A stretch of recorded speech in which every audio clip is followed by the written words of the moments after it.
Find the value of x. So, ang unang gagawin natin is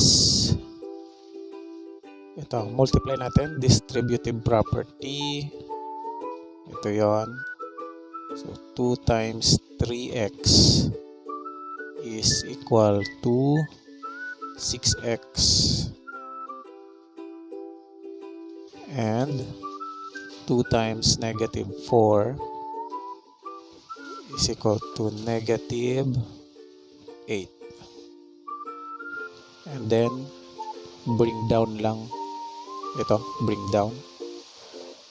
So, 2x minus 1.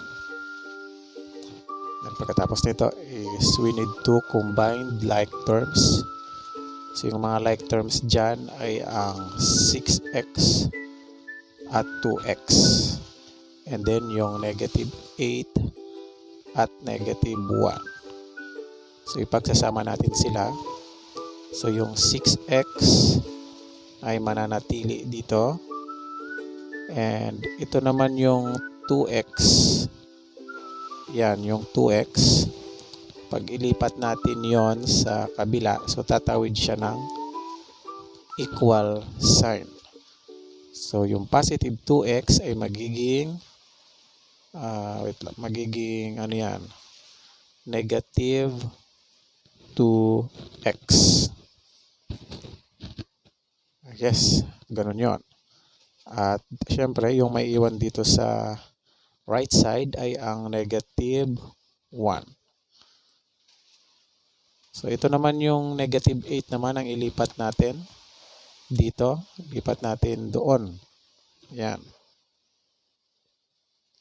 So, negative 8 siya. Kapag i-transfer natin, siya ay magiging positive 8. Yan, ganun lang yan. Next step ay solve na natin. So, 6x minus 2x. Ang magiging sagot natin dyan ay 4x.